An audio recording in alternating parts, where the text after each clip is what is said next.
All right, what's up, familia? Welcome inside the pad. Hope you guys are doing good. Keep in between the lines. Got your load secure. Okay, so you know what? I became pretty good friends with a pastor, but that goes by the name Pastor Carlos Zamora. He goes by that name because that's his actual name. And you know what? He's got quite the story, man, and it's very good. And I would really love for him to share it. He approached me. He says he's open to sharing his story. So let's go ahead and let's bring him on. He is up from the high desert, one Mr. Pastor Carlos Zamora. Pastor, Mr. Thecholotrucker, how you doing? I'm doing good, sir. How about yourself? Doing good, brother. Out here visiting. I hope I don't scare nobody, but I'm at a cemetery right now doing this Mm, interview. yeah, and we'll get to that in just a second. What's your before we get into it? What's your thoughts about cemeteries and visiting people at cemeteries? You think? I mean, you're a pastor today. Is there really something significant to it, or do you think it's just for yourself, for oneself to get that feeling? I think it's in my case. I think it's for oneself. You Okay. know, and it brings out an emotion on you because, especially if you're close to the loved one. Um, like me getting here, I felt this rush of emotion so much that I forgot my friend Billy's name for a little bit. So goofy me, right?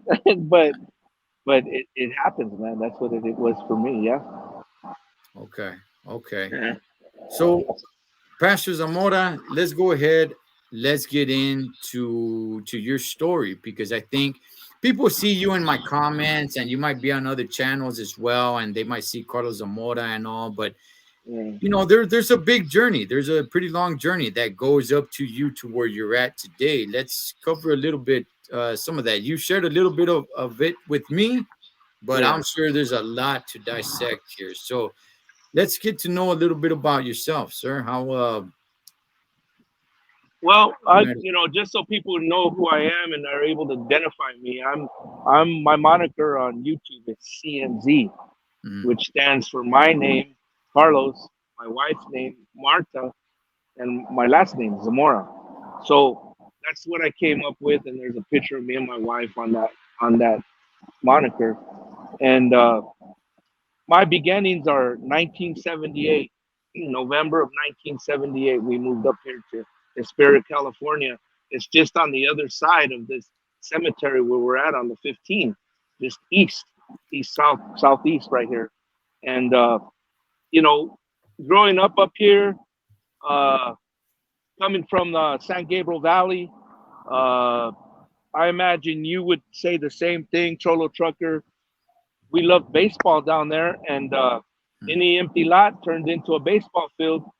I move up here, that's all I saw was baseball fields up here, Okay. empty, vacant lots. So my beginnings are elementary, junior high. But there came a time I started working side jobs at a very young age, construction, and that introduced me to a whole different new scene. Imagine a 13-year-old working with young adults or adults that are 21 and up, Mhm. 19, 21 and up. Mhm. And here comes this 13-year-old, um, you know, working. What do they do after work? They start pounding those beers. And Mhm. along with that comes the drug scene. Were And you the only one that you saw? Were there other kids? Was it kind of a normal thing to have, somebody 13, 14 years old go help out at the construction site? well, the connection with me was a relative, Okay. and so out of respect, I don't want to push nobody out in under the bus, right? Mhm. But so that I know of,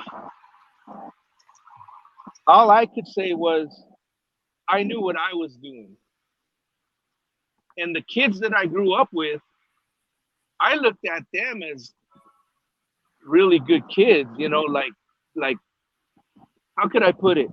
Like I was the only one doing the dirt, Hmm. and these kids were like up and up on their grades, good school kids. That's how I saw everybody, you know? Hmm. And so I hid what I was doing from anybody else that was around me. I didn't share it with nobody. It was just me, myself, and I, though I thought. And Right. lo and behold, as time went by, I come seeing that the people that I thought that weren't like me, well, they were doing it too, right? And Okay. so that turns into a different scene from that point on. Wow. Okay, so you're still so you're in junior high at this time, about Junior to go into high high, school. You're making a little bit of feria. Are you making some pretty good money? yeah, man, I'm making. They're paying me. At that time, I was making about. I would say about $80 a day. Somewhere around in there. So Yeah. I was making good money over the summertime. I was, in the summertime is when I would do this, and that was Mhm, my job during the summer. It was concrete. That's where I started out at. I worked for a guy by the name of Gary Graham, and small time concreter. At that time, and so yeah, I was making for a kid. Yeah, that's good money, man. Believe it or not. yeah, yeah, and I mean, I know people might hear $80 today, but what year we're talking about right here? You're talking about 81. Okay. You're talking, yeah, about 81 in Yeah, that era, in that year. a dollar went a lot further then than it does today. So, Oh yeah, man. Believe it. Believe me or not, man. I was able to go to stores that. Matter of fact, my mom used to say, "Oh, you think you got it made because you could go buy these corduroys and you could go mm, buy these Levi's." My mom was kind of tough, man, but that's how she put it. You know. I don't know how else to put that. okay. So at this point, did school become like an afterthought to you? Like, were you having that attitude, like, "Hey, man, I'm making some feria. I'm drinking some pistos. I'm kind of like an adult now, man. Like, what do I need to go to school for?" Okay, so on that point, Cholo Trucker, I'm gonna say this: parents need to be careful what they tell their children. Okay, my parents were adoptive parents, and my mom was a Depression era parent. She Mhm, was born in 1916. My dad was 1927. mhm. My adoptive dad. Okay, so their message to me was, if I don't learn how to work, nobody's gonna want me. So with this comes a message. Okay. Okay, Okay. be careful what you tell your kids Yes. because that's what they're gonna do. Okay. They would talk to me about school. They would say to me, "Hey, son, you need to get your grades up." You know, one of the bad messages was to I was adopted, and hey, if you go to college, you're gonna get this check because you're adopted, and this money's gonna follow you. Wrong message to give me. So what do you want me to do? Go to school because of the money, or you want me to go to school to be successful?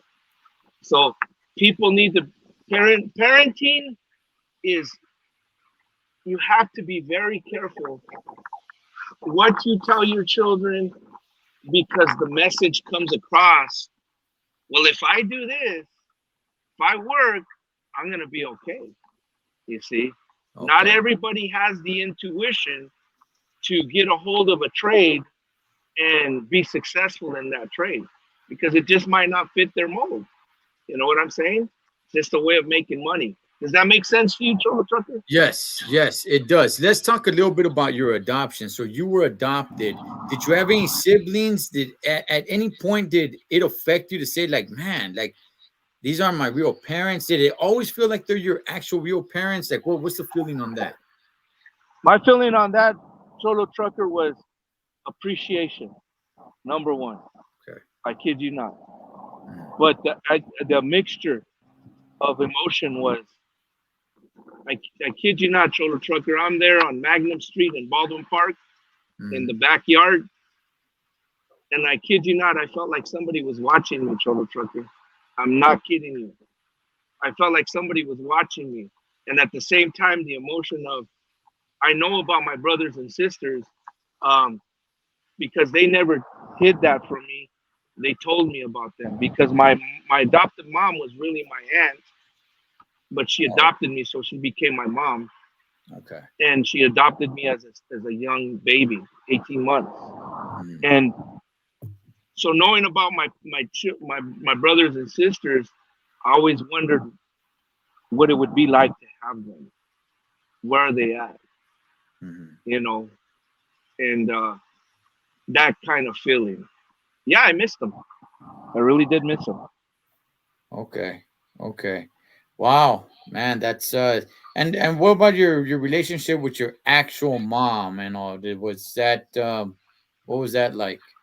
Okay, so I props to my adoptive parents.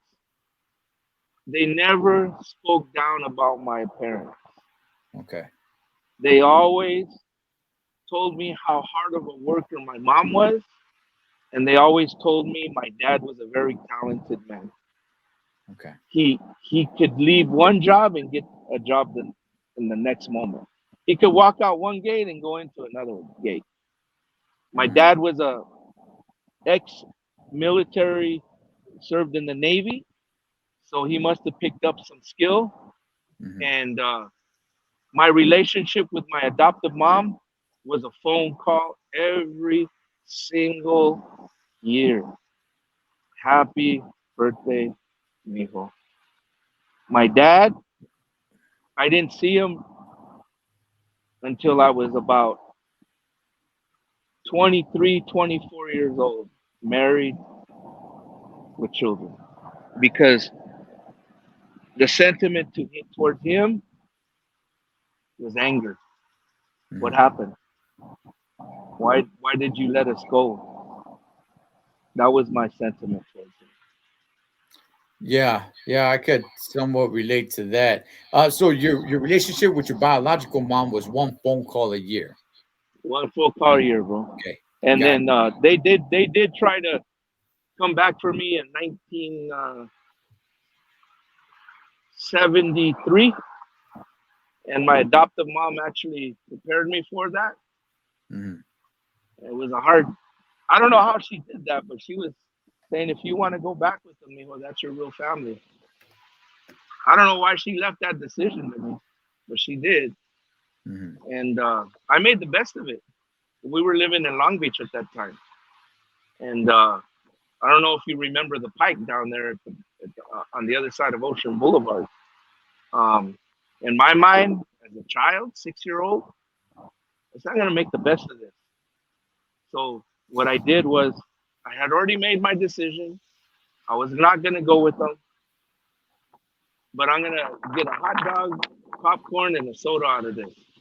And I went with them, and they took me to the Pike. I got my hot dog, got my popcorn, and I got my soda. And when they asked me, "Hey, we're here to take you," I said, "No, I'm not gonna go with you." Uh, And believe it or not, brother, I just recently told that to my sister. She's the oldest of the girls, yeah, and she goes, "Good thing you didn't, Carlos. Good thing you didn't." yeah. That's You what know, she told that's oh man, that sucks. You know, I'm glad I was never put in that position as a kid. You know, my parents split up, but I was never really forced in a position to say, "Hey, choose. What do you, which where do you want to go?" You know, me. I mean, I think I was asked, and I was just like, I don't know, but that's gotta be tough for a little kid. It's like, okay, who do you want to go with? That's man, that's rough, man. Putting a little It kid, was. yeah, putting a little kid in that position. So, okay, back to where we were at. You're working. You're making about 80 bolas a what a day? I think About it 80 was bucks basically a week. a Basically a week. week. Okay, so you're Yeah, making about somewhere 80 like that. bucks a week. You're Yeah. in school. All right. Boom. You're picking up this habit of pisteandoing. When Yeah. did the drugs start kicking in? The drugs started kicking in full force, using every day. I'm gonna say at about the age of 16, 17. I mean, I let go, man, because there's a reason behind that. Um, I was doing things, doing dirt. My parents weren't happy with me because of my grades. Mm. Um, so me being the person that I am, I had a job. I just had recently gotten kicked out of school, Mm. High Desert High here in Victorville, for getting caught with some weed. Mm. So I had to go work. So I had a job, and uh, and so I was proper to my parents, and I said, "Hey, I want to thank you for everything you did for me, but I think I'm hurting you guys more than doing good. I'm gonna move." Real They let quick, me go. let me interrupt you real quick here. So I because I want this, I think this is important. So when you first messed with the drug, what was the timeline from you first messing with the drug to where you say like this was an everyday thing? 13, Okay. 13. Okay, at 13, so Yeah, about 3 years, 2.5 years later, that's when yeah. it became a really bad Really, habit. everyday Okay. social And going on. okay, and another thing, you said that your parents were mad at you because of your grades, that your grades weren't Great. good. They Do weren't good. you okay? Do you put blame on that because you were working, because you had a job? Did you have a mentality like, hey man, I'm like like I said earlier, like, hey man, school, I don't know what I need school for. I got a job. I'm doing all right. I think so. Okay. I think so. As a matter of fact, somebody had advised my parents, you need to stop him from working Mm, because he has a means, and yeah. you're hurting them instead of helping them. Right. They Right. tried, but I had already had a job. I used to, that was summertime that I would do construction, but then I got a job at the local Holiday Inn here in a fine dining restaurant that was in there called the Oak Room. And Mm, so that's where I started working. And the people that worked in there were like well-to-do people, man. They worked in there, mm. but they were doing the same thing I was, man, and it surprised the heck out of me. Ah, It really did, man. It never stopped. It never stopped. yeah. So, you know, Yeah. Yeah. Yeah. sometimes Thecholotrucker, I didn't even have to buy it. People had it, you know. What what was your bad habit that you were doing? It started out with marijuana, Okay. right? Uh-huh. And anything went for me. I didn't care if it had seed, no seed, red hair. I never bought the heavy duty stuff. At that time was what, Hawaiian Bud Red hair, skunk. well, red skunk was the big one. Red Yeah. hair I would always be able to attain, but Uh-huh. skunk and Hawaiian Bud was the big one, and I'm happy with what I got right here. Right, right, right, right. It did the job. You know what I'm saying? Yeah. And then later on, man, methamphetamine came in there. Okay. Okay. Methamphetamine came into that. And that changed the game. That changed the game. Huge, Okay. huge, man. So Huge. uh, uh so did you finish school? Was school did you finish school on No, time? no. I got kicked out. I got kicked out at about the year of '85. Okay. I was doing good because at High Desert High, man, you could graduate early if you wanted to. It was a Hmm. continuation school, Okay. and I was doing good. They gave you packets. You go home, get them done, and you could catch up real quick. So I got kicked out like at about right when I was getting ready to go into 11th grade. About that time, that's when I got kicked out of continuation school because And and you go ahead. said you told your parents that you're moving. Where were you going? Where'd you go? So I got kicked out. They took me to jail. They come and get me. I'm there at home. I got a job. I'm working. They're picking me up. I was able to buy a car. Um, and then about a year after I got kicked out of school, that's Mhm. about when I moved out of the house. Where to? Where'd you go? I went to Adelanto on a street called Brockman, Okay. and since I didn't know how to live life, Mhm. that's when I first learned how to steal gas, siphon it out of somebody else's tank, Wow. because I was just living life wrong, man. Yeah. Rent was $125 for a little shack, and then at the very beginning, I lived in somebody's trailer, and they got mad at me because of the water. You staying out too late and getting in too late. They said, hey, they came at me at the middle of the night and said, hey, you can't come back here. So then from there, I had to go find some place, and that was Brockman, not Atlanta. And Okay. And during this time, you're working and you're supplying your habit. working, and once again, that whole thing about supplying habit, like I said, there was times you didn't have to buy it because somebody else had it.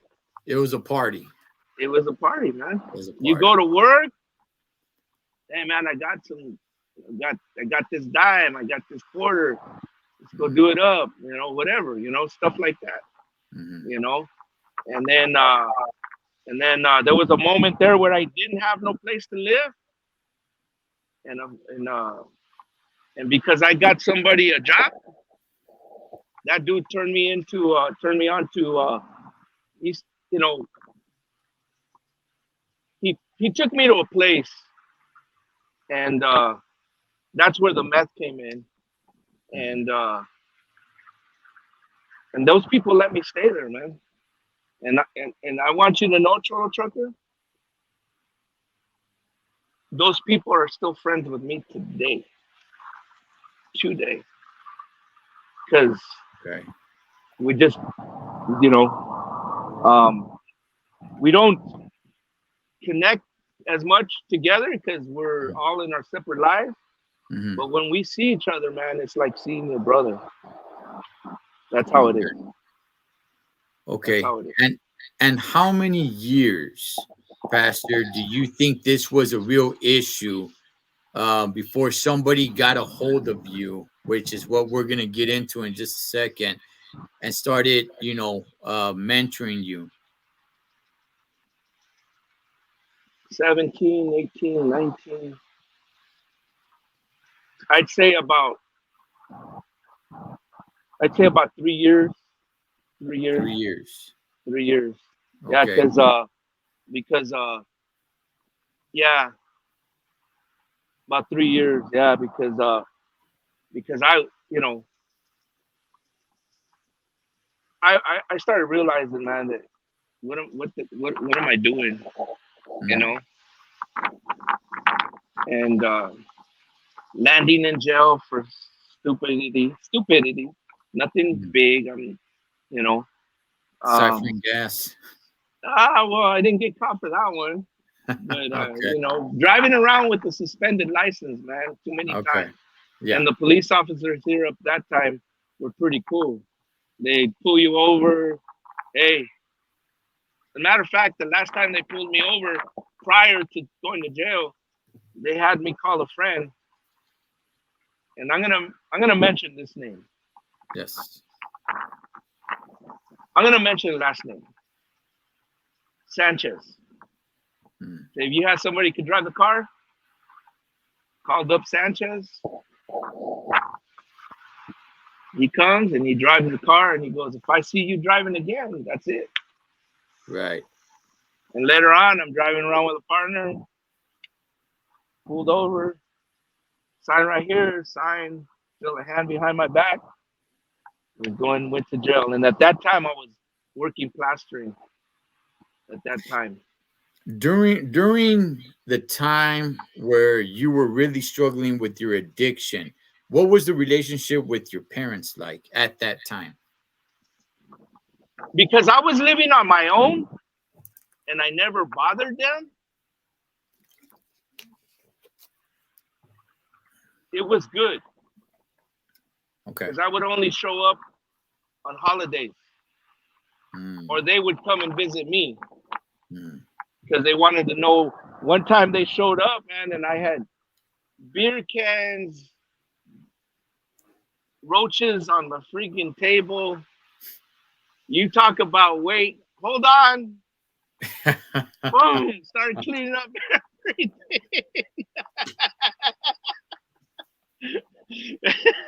Did they know? Do you think did they know? I couldn't tell you, man, but I did a good cleanup job.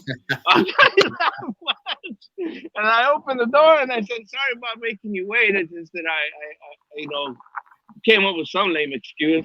And they come in. They visited me twice during that time, Okay. and that was one hilarious moment right there because it was all jacked up the place and and I didn't want them to see that and I didn't want to cause them grief. So my relationship with them, I could say, was good because I was living on my own, and I would go over on holidays, and they would visit me a couple times because they would go to church up the street from where I lived at. At that time, I lived on a street called Jonathan, and I lived little apartment, and even that guy, the owner of that building, was named Beeman. I fell behind on rent with that dude, Mm. 7 months, and he come Wow. knocking on my door. And he goes, "Hey, you're behind 7 months. Rent was 125, Cholo Trucker." Yeah. Yeah. And I said to him, "I promise you to pay you 125 every week if you let me stay here." Shook my hand, and I paid him 125 every week until I caught up. Wow. Hey, 7 months behind, man. Yeah, dude. Yeah. Wow, At that man. time, I was living on a street called Hesperia Road in Batson, on a two-story apartment on the corner right there. Okay. Yep. And All right. his shop was right next door. He was a plumber. Okay. So you're drinking and doing meth pretty much every day. You're partying. You're stuck in this rut, man. So now what happens? What goes on? What's a I, change in your life? well, what happened was in about '87, I never thought I would go to jail. I went to jail for that, whatever it was, dumb, Mhm. suspended license, take me to jail. Um, and I think I told you about this before, man. Instead of my parents treating me like a complete lost cause, they received me with a lot of love, really good dinner, um, everything, you know. And my boss at that time, which was Wayne Shamlin, shout out to that guy, man. He bailed me out because I called him from the jail and told him I can't go to work. He goes, but I didn't know. He knew. I go, I can't go to work because I'm in jail. Mhm. And he started laughing. He goes, "You're in jail." But my parents had went and talked to him. And that dude took me out of jail, man. Okay. And paid my bail. I come home. My parents received me this way, and that was the beginning of everything for my change. Cholo Trucker. Every Okay. Let's talk about your relationship with the man that mentored you to where you're at today. Where did he come in? How did he come in? What's the story with that? he came in. Who was he? Who was he to the family? Who was he to you? How did you guys meet? What's He was nothing to the family, but became a friend later to my parents. Um, he was my pastor, okay? my pastor. Mhm. He began to mentor me. But prior to that,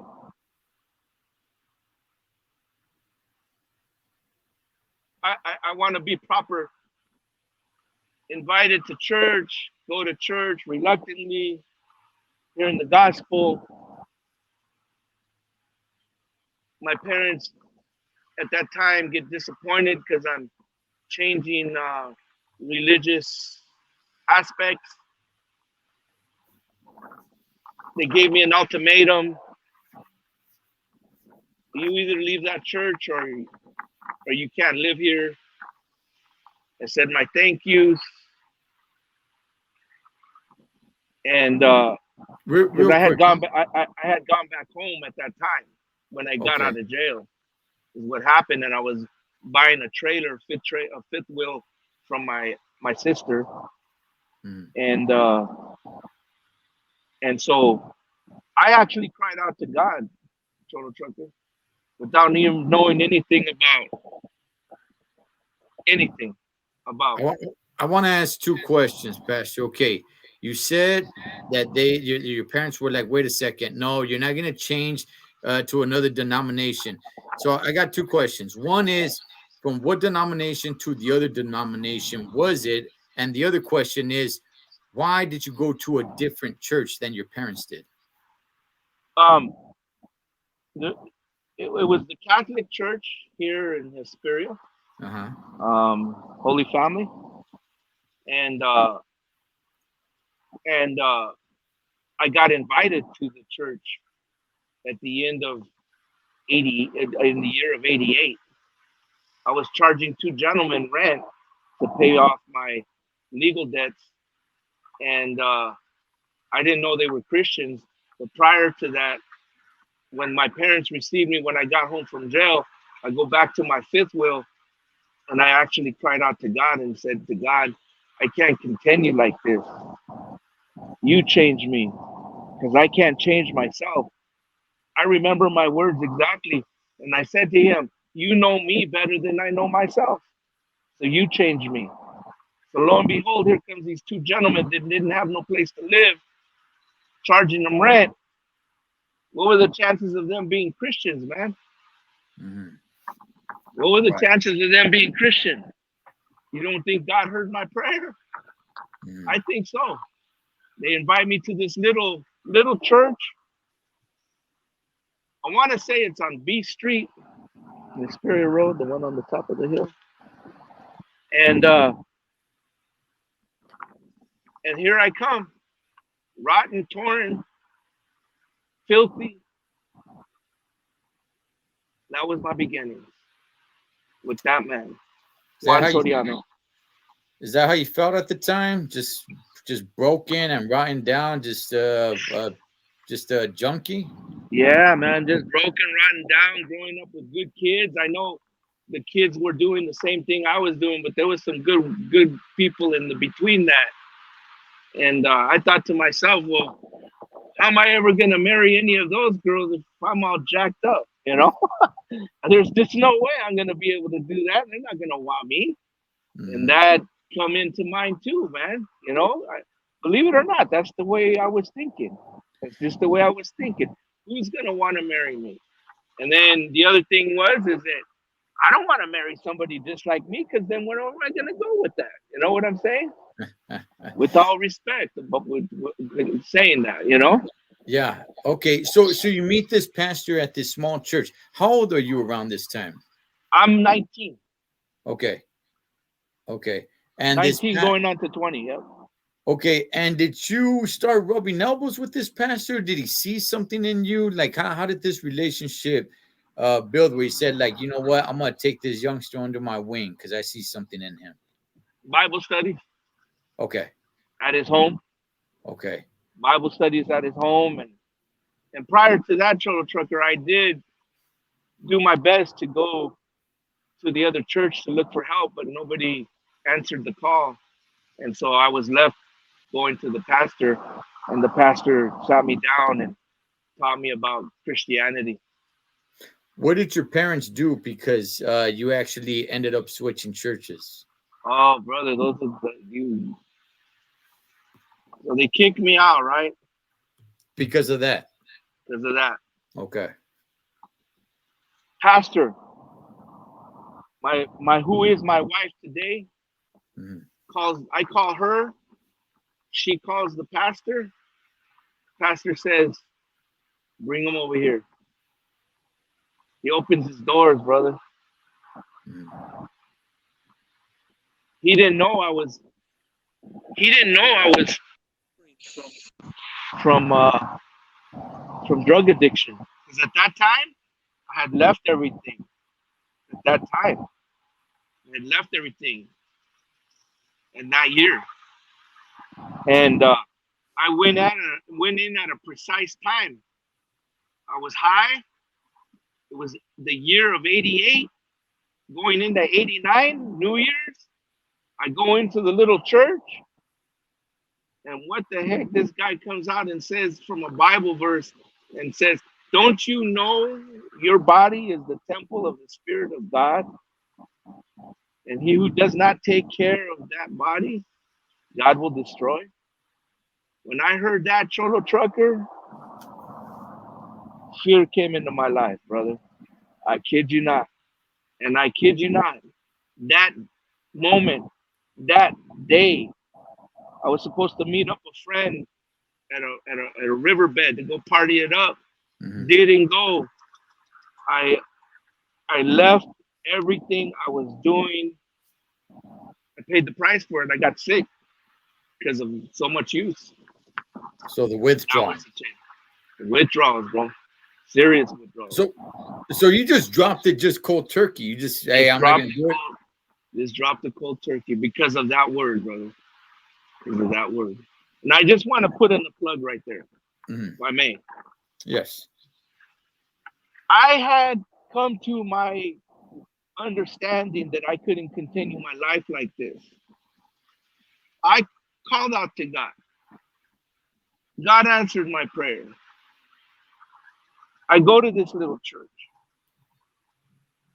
This man opens his door for me. But prior to that, I did feel shame. And I just want to let people know anybody that is tired of the way they're living, they're ashamed, there is hope. It can be accomplished. Maybe not like me, but it can happen. There's people out there that can help you. And if I may say, Cholo Trucker, the Bible talks about good people. And, and you can find it in the Bible about the Good Samaritan. A man is going to a city and he gets robbed. Two religious people pass by him.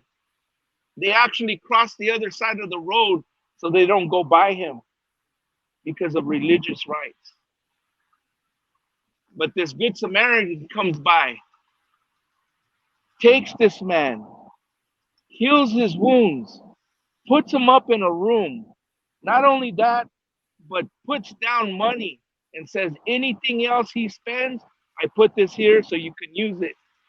And Christ at the end of that parable asked, who of these was a brother to this man?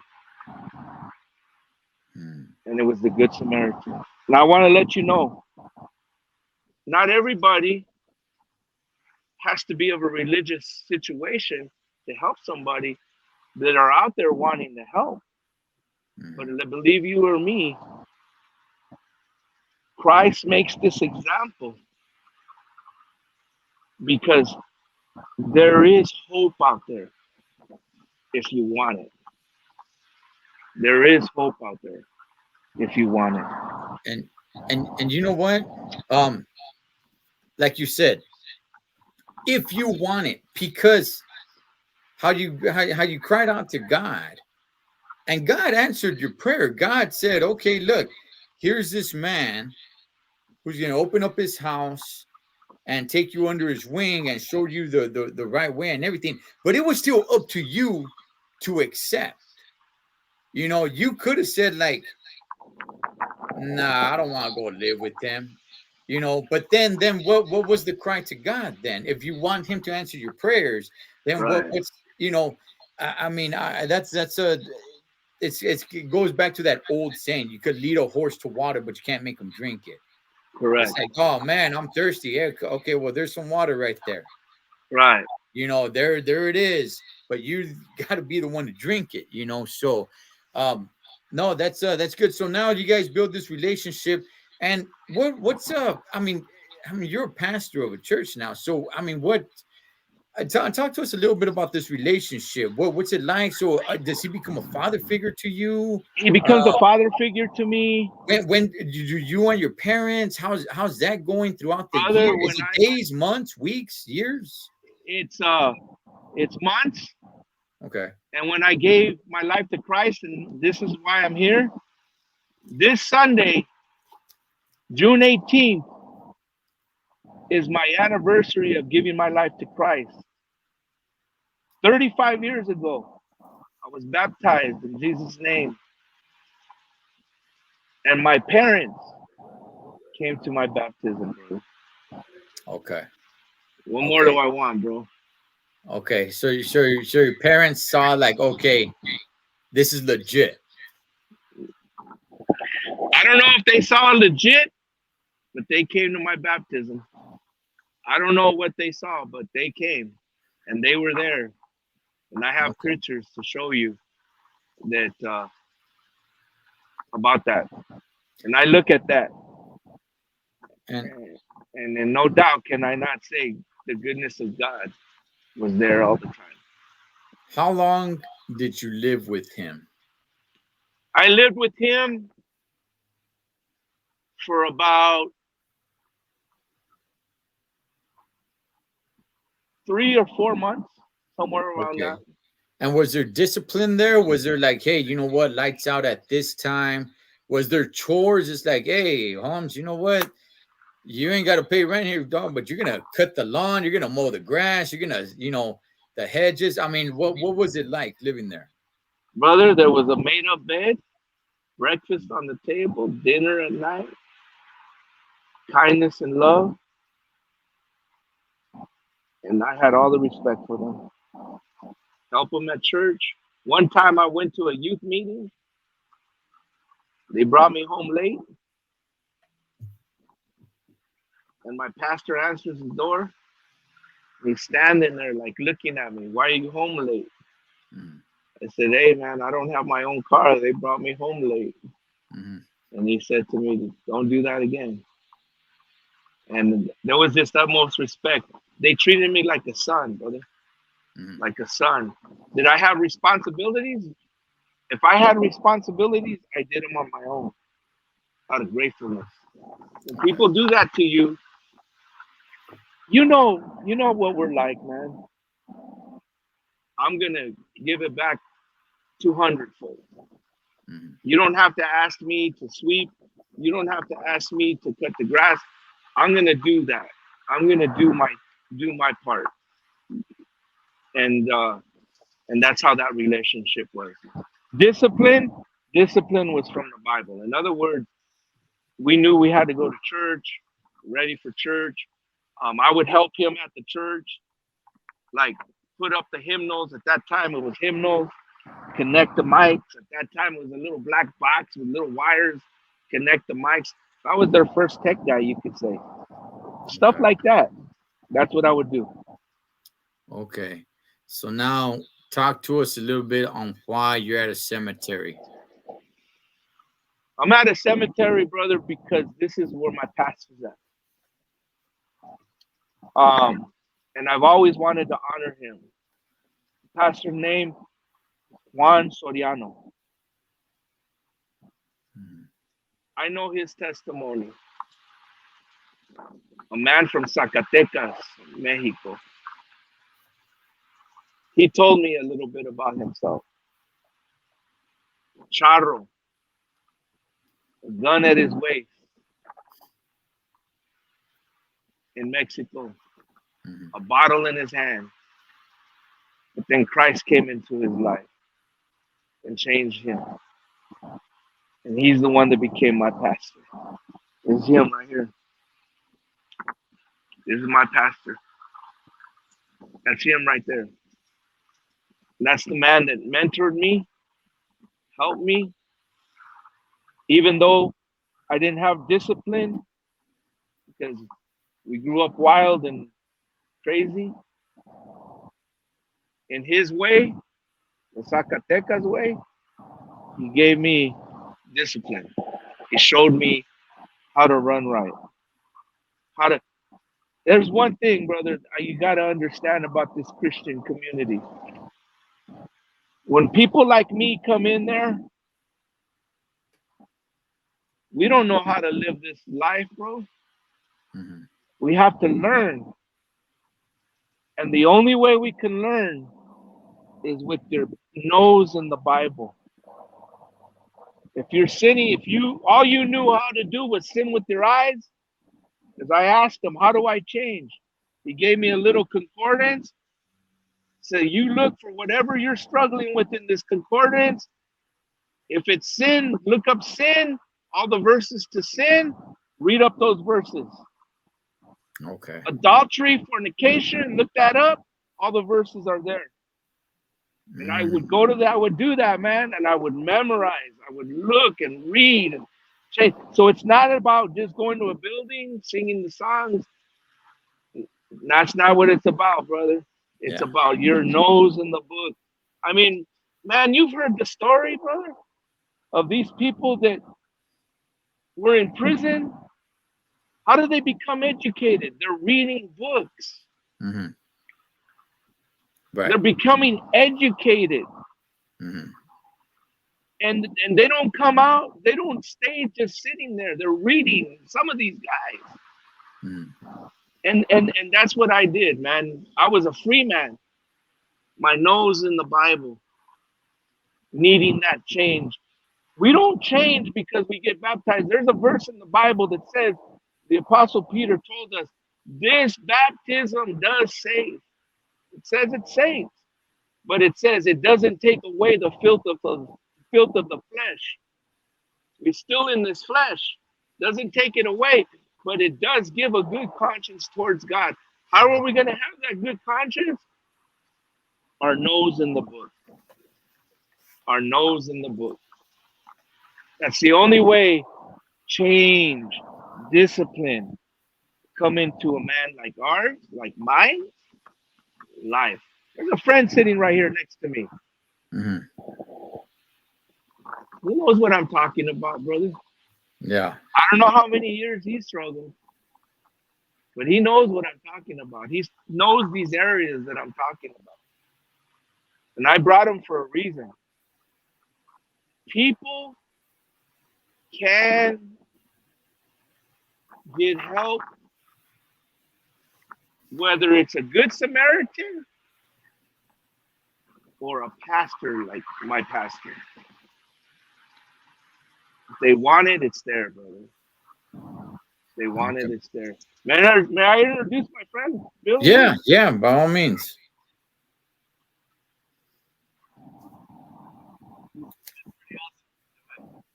Oh no, we don't got his we can't hear him. Yeah.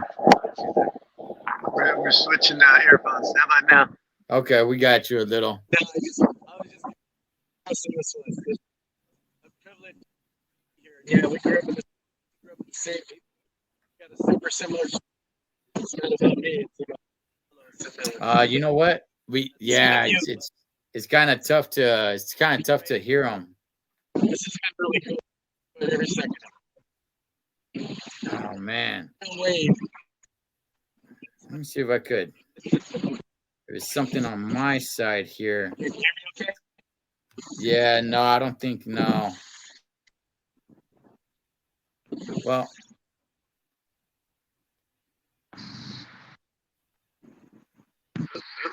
I can hear you in this one, not in this one. there we go. There we go. Now we got you. Oh, you couldn't hear me before at all? So I got to do that all over again? We got you now, though. We got you now. Okay, yeah, no worries. I was just commenting on how awesome it's been just to sit here, how honored, how privileged I am to sit next to him. I was born and raised in these streets of the high desert. We have super similar testimonies, hung out with a lot of the same people. And you, Thecholotrucker, the questions and everything's been super smooth. I've really enjoyed this very much. So I'm Yeah, honored no. to be here sitting with him. Oh no, it's been great. You know, there's a lot of great stories like that, and I knew he had one. I know you got one as well, and no, I like the whole thing about, hey, you know, it's you can, you know, you can change. You can. There is help out there if you really want it. You can go ahead and get it. You got to have that willpower, and it might take a little bit more of a push for others, but it's definitely there. So definitely I definitely appreciate the inspiration of Yeah, it. amen. So I really enjoyed what you said. It resonated with me when I heard you say it, and that was, you can lead a horse to water, but you can't make him drink. That's something that him and I deal with in the ministry every day. yeah, yeah, it's one of the oldest sayings, but it's one of the truest as well. So, Yeah, so amen. Well, that, God bless you. I'm going to hand you back over to Carlos. This is his time, my beloved. So hey, we'll be thank. meeting again. Oh yeah, yeah, definitely, God bless definitely. you. Thank Thank you you. so much.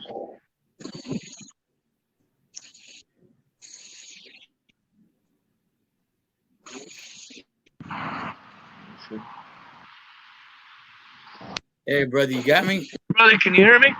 Yeah, I yeah, I got can hear you. you. So, All right. how long has your pastor been gone now? He's been gone since 1921, 2021, Since May 2021. 20th of 2021. He passed Okay, away. Yeah, yeah, yeah. He okay. passed away, and he knew when he was gonna leave. Cholo Trucker. Uh, I was disappointed with him because he wouldn't retire from the pastorship, Mm, and he needed to retire yeah, to spend time with his wife. We still take care of his wife today. We're very close to them. My okay. youngest is like their granddaughter, and my wife went to go visit him. I told my wife, "No, I don't want to go."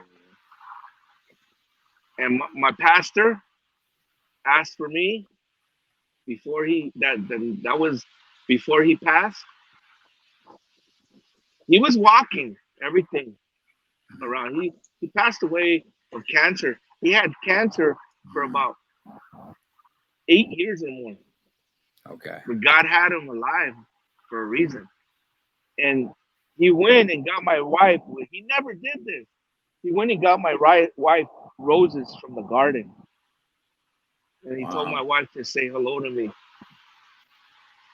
And a few days after that, he fell, had a massive heart attack, and he died in his home, brother. Okay. Yeah. Wow. And Wow. so stay close to those that are, stay close to those. You know, that was a one of my. I just have that kind of sentiment, man. That I wish he would have retired and enjoyed his life with his wife. But sometimes in pastorship, the old school pastors from the 70s, they have this saying, I'm gonna go until I die. And sometimes, brother, that's not a truth, brother. Hmm. It's not a truth. You have to take time with your family. Like me as a pastor, I'm gonna make sure that I get this work off the ground, but I'm not gonna stay there more than I have to. I Okay. wanna enjoy my time with my wife. We enjoy the ministry. Don't get me Yeah. wrong. Yes. But there's a time where you have to go with your family because Well, God's work is going to continue. It's not about you, it's about God. mhm. And God can make make things happen. You participate. You have the privilege, but it's not about you. It's about God working through you. You see what I'm saying? Well, heck, carnal, your ministry is there. I've been to your house. Your Yeah. ministry is there at your house. You built a nice little church there at Yeah, your bro. house, and I just want to let Yeah. everybody know I've seen it. He's got his own sound room and everything. It's a legit church. It's a legit Yeah. church. It's not Yeah. huge, but it's a straight out legit church. It's not Yeah. like, hey, you know what? We got an extra, dining room or family room or something. Let's throw some chairs in there. No, man, no. You actually built a church on the side of your house, man. It's Yes, sir. very A impressive. thousand 1,000 square feet, man. I had it on 1,000 square feet, and 500 of that is a chapel, and the other 500 is a garage. But we use it as a fellowship hall when we have extra events. And if I may, Cholo Trucker, uh, we're looking for a place to rent. And the day we rent, I'd like you to be there, brother, for the inauguration when we have a place to a bigger fellowship hall. I would love you to be there, brother.